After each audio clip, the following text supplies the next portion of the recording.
دوستان عزیز دانشگاه شیراز و دانشگاه صنعتی شریف، شرکت کنندگان در گردهمایی 2012 در اتاوا، از راه دور به شما درود میفرستم و از شرکت شما در این گردهمایی تشکر میکنم. هنگامی که همسرم و من با اشتیاق زیاد برای شرکت در این گردهمایی ثبت نام کردیم، تصور نمی کردیم که ارتباط ما با شما بدین طریق و از راه دور صورت خواهد گرفت.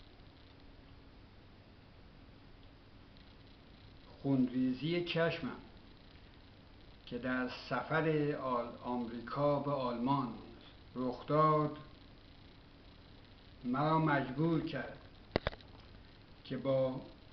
که بازگشتمان به آمریکا را به تعویق بیندازم تا معالجات اولیه چشم در آلمان پایان یابد.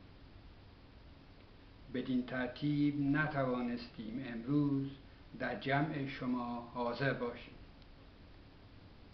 این حادثه در واقع یادآور کننده این حقیقت است که در زندگی همیشه کارها از روی برنامه پیش نمی رود.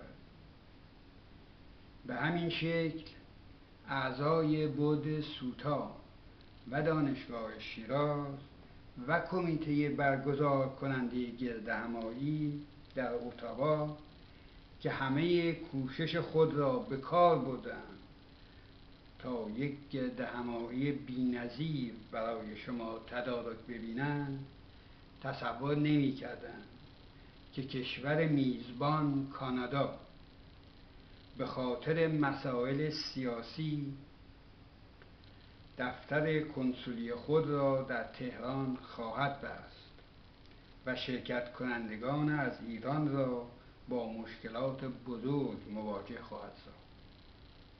در عاقبت هم با همه قولها و استقبالهای اولیه از برگزاری این گردهمایی در کانادا، تنها به تعداد معدودی از ایران اجازه سفر به آمریکا داده شد.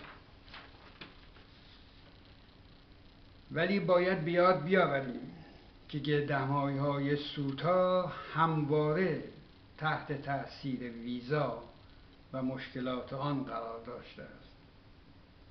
در سال 2006 کنسولگری‌های آمریکا به بیش از 150 نفر از شرکت کنندگان در گردهمایی سانتا کلارا در کالیفرنیا ویزا دادند تا بتوانند با خانواده‌های خود در گردهمایی شرکت کنند. ولی وزارت خارجه آمریکا چند روز پیش از برگزاری گردهمایی ویزاهای صادر شده را لغو کرد، بدون اینکه حتی لغو آنها را به اطلاع شرکت کنندگان برساند. ما شاهد عواقب دردناک این عمل زشت بودیم.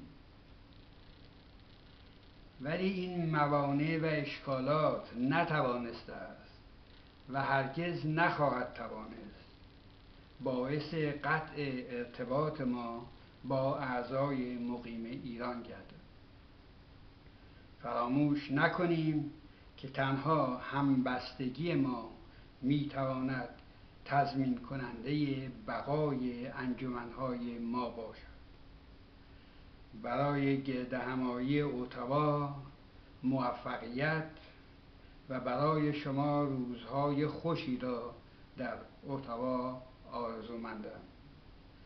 به امید دیدار مجدد در گردهمایی بعدی. پیروز باشید.